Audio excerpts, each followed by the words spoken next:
Welcome back to The Explainer. I am so thrilled to have you here today because we're going to perform a fascinating structural autopsy. We're looking at blended finance, a brilliant trillion-dollar promise designed to fund global development. But as recent research by Roshan Gadamian reveals, this system has basically flatlined. It's just not working the way it's supposed to. So today, we're going to unpack exactly why the mechanics of this massive financial engine are fundamentally misaligned, and more importantly, how we might actually fix it. Here's our roadmap for today. We'll check on the patient and symptoms, diagnose the true disease, look at 3 specific pathologies, and then prescribe a structural cure and what it all means for capital allocators. Part 1. The patient and the symptoms. A promise stalled. So, blended finance. At its core, it's actually a really beautiful idea. You take concessional capital, basically public or philanthropic money that is totally fine taking a hit, and you use it to absorb the initial risk in a project. By de-risking the investment, it suddenly makes the returns attractive enough to pull in massive amounts of commercial, private money for public goods. On paper, it's brilliant, right? These early subsidies should theoretically build a self-sustaining market over time. But, well, here's the plot twist. This damning admission isn't from outside critics. This is coming straight from the industry's very own standard setters. After more than a decade of dedicated facilities and standard building, aggregate volumes have essentially flatlined. Instead of a booming, scaled global market, we're left with something that is fragmented and bespoke. And honestly, the symptoms get worse. In emerging market infrastructure, which is exactly where this stuff is most heavily promoted, every dollar of blended finance brings in, on average, a mere 40 cents of private capital. Just 40 cents. Think about that. We aren't crowding in massive private multiples here. We're literally pulling in less than half a dollar for every subsidized dollar we spend. Which brings us to part 2, the misdiagnosis versus the true disease. The industry looks at these stalling numbers and says, oh, it's just operational immaturity. They think pipelines are too thin, fund managers need more experience, and, we just need more time and better execution.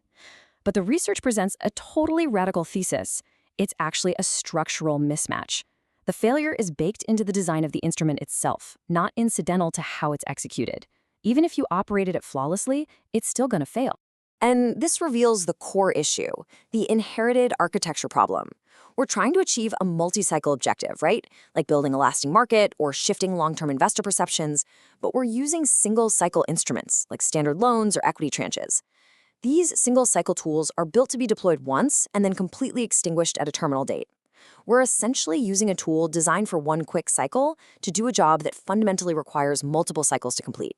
All right, part 3, the 3 modes of failure, or pathologies. Here's how this plays out in reality. We've got horizon collapse, the de-risking paradox, and the measurement trap. Let's break down exactly how this single-cycle disease manifests. Pathology number 1 is horizon collapse. This happens when the short time frame of the financial instrument forcefully overrides the long-term developmental goal. It's literally like having 2 conflicting clocks. You've got the long clock, the developmental objective that runs across multiple cycles until a market can stand on its own without subsidies.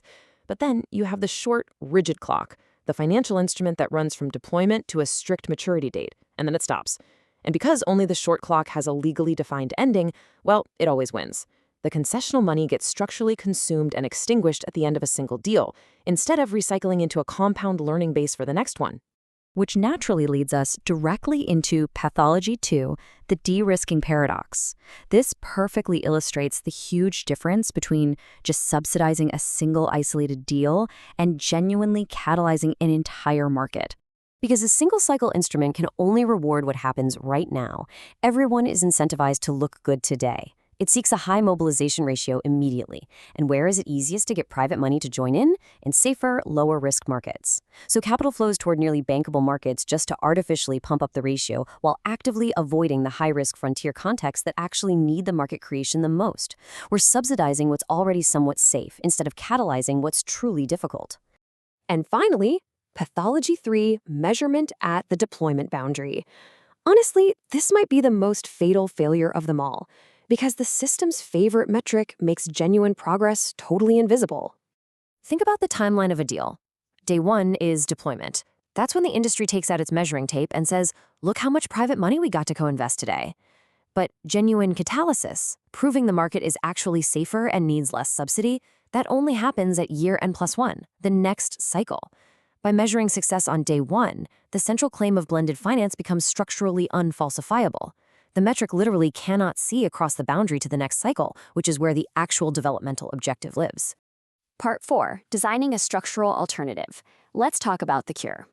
To cure horizon collapse, we have to flip the model. The instrument must be multi-cycle by construction. The capital base has to compound, not vanish. It needs to be structurally capable of persisting across the boundary of individual transactions, so that deal number 2 can actually launch off the foundation built by deal number 1. To cure the de-risking paradox, the solution is non-extractive recovery. Simply put, recovering the principal to fund the next cycle has to be completely structurally separated from the idea of earning a commercial yield on a single cycle right now. We absolutely have to strip away the incentive to chase flattering ratios on easy single deals. And to fix our measurement trap, we need cross-cycle measurement. The instrument itself has to be capable of directly observing the gap between cycles. It needs a second cycle to measure against, so we can physically prove that the cost of capital actually dropped for the next comparable transaction. Part 5. The implications for capital allocators. So, here are the hard truths for anyone allocating capital. First, your choice of instrument precedes everything. If you pick a single-cycle tool for a multi-cycle goal, your ceiling is capped before you even pick a deal. Second, realize that a high mobilization ratio is just a within-cycle diagnostic. It absolutely does not prove you catalyzed a market. And third, you have to ask the ultimate diagnostic question. Where is the concessional capital the morning after the transaction resolves? If the answer is consumed, you are not building a lasting market. There's this incredibly powerful thought from the source material that hits the nail on the head. The cost of that mismatch does not announce itself. It compounds silently. Because we keep relying on single-cycle instruments, we are literally forced to pay for the exact same market-building lessons over and over again, deal by deal, and the market baseline never actually shifts. So, as we wrap up our explainer today, I want to leave you with a really provocative question to chew on. What would a capital architecture built for the actual shape of the objective look like? We know the disease now, and we know the structural inversions required for a cure. It's high time global finance stops trying to optimize the wrong tools and actually starts building the right ones. Thanks so much for diving into this with me today, and I'll catch you on the next explainer.